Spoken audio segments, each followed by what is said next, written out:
So the journey has been going pretty well. I just officially crossed 2100 FIDE on the November rating list.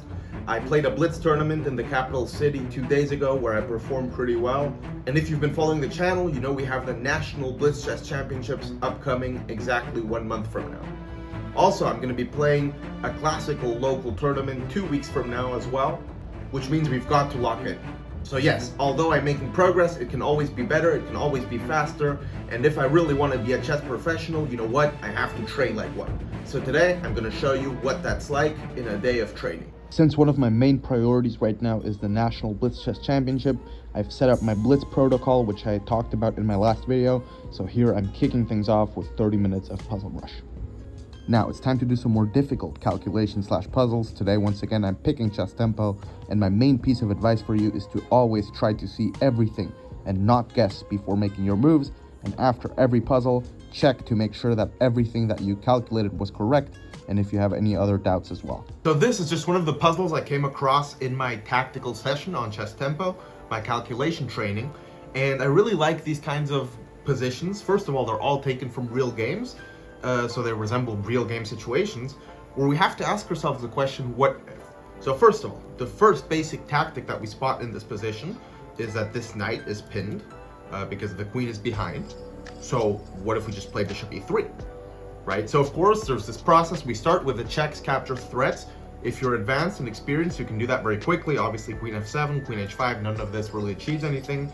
It's still worth taking a half a second at least to understand that, but then we move on to the threats, right? And bishop e3 is a very serious threat. We're threatening to take. But then what if we do that? What's the problem? And then we need to think for our opponent the same way we would think for ourselves, which is starting with checks. And that's where we discovered knight takes f3 check occurs in that case. And after knight takes f3 check, if g takes f3, then there's queen e2 check. And they're just collecting back our bishop. Or even worse, they might give us perpetual check. So what does this mean? That after bishop e3, knight takes f3 occurs, so we have to look at something else. We discovered that the problem is knight takes f3. And so how can we get rid of that problem?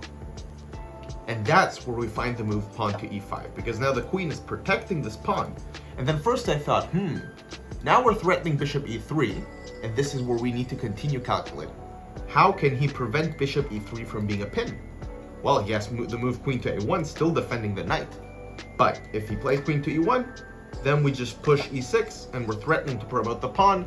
Black is forced to play knight takes e6, and this is just game over, right? So, because of that, here the line that problem gave was knight takes f3, but here we simply take back with the queen, we're up a piece, and we're winning the game. When it comes to openings, right now I'm finishing my repertoire on the Alekhine defense, or the Alekhine. I've been working on this for a couple of days.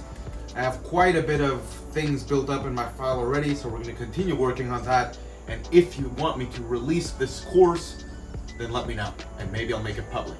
But I am a little bit scared because some of the players I play in the tournaments have already discovered my channel, and they've been sniping me. Thankfully, the Alekhine does still work, but I don't know if I can reveal all of the secrets just yet.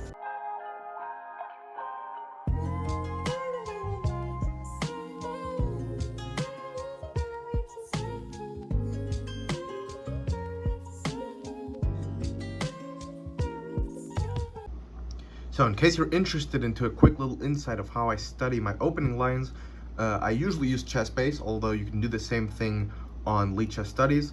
Let's just open this database that I have saved, where you can save all your different files, sort them through variations, and so on. And let's take a look at the 4 pawns, which is the last thing I've been working on. I'm not revealing too much here. I just have a little sketch set up. I usually use the engine, in this case just Stockfish 17, and the online database. And we use these tools to guide us what the best move is or what the most popular move is. We don't always have to choose the first one, but this is just to give us a reference and an idea of what we're doing.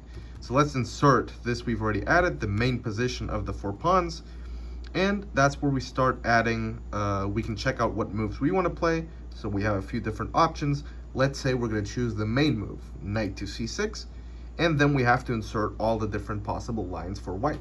So for example, bishop e3 is one of them. We add that. Knight f3 is another possible move. And let's just say, let's just say c5 as well. Not this, c5. And okay, then we look what happens after each of them. After c5, clearly the best move by far is knight d5, so we start inserting that in there, and so on. We do that for each little sub-variation, and then you can imagine how we can get these enormous, enormous files. Right, I admit I'm not perfect. I also like to have some fun, unwind with some bullet. So let's play a little game now that the day has finished against the CM. See what happens. No idea what the hell I'm doing. I want to get my rating to 2700. Oops, that seems like a pawn, right? Yeah, I want to get to 2700 in bullet. That's my goal. And every once in a while at night, I like to play a little bit. So let's see what happens in this game. Why not triple? Oops, he's going to do this. Not a big deal, though. Let's move our queen away and see what happens. Let's trade these rooks. We are up a pawn. Let's remember that. Let's maybe... I allowed him to pin me. Not really. Let's play h3. Yeah, my bullet skills, I need to improve them. I notice that when I play a lot, I get better. But then I have periods where I don't play for a long time and I drop to like 2400. So let's see. Let's just bring our king in the center. Why not? Make sure I have no problems here. Should we take? I think we do. h4. We gave him that square, eh? But let's take this square. I should have just played e5, right? What am I doing? What am I doing? Oh, we can take. Wait, now we're getting into king and pawn game. Let's do this. Wait. This should be winning. This should be winning. He can never do this because I just push. There we go. Now let's just start pushing this guy. There we go. This should be completely winning. We can just push. Oh, he did something clever. But still, we're in time. We give a check. Here we can... Let's take first, I think. Oops, it's getting tricky. No, it's not getting tricky at all. We just queen. And checkmate. Let's go. Not the smoothest game, but a nice way to finish the video. If you would like to work with me for me to be your own personal chess coach, then you can check out the website linked in the description.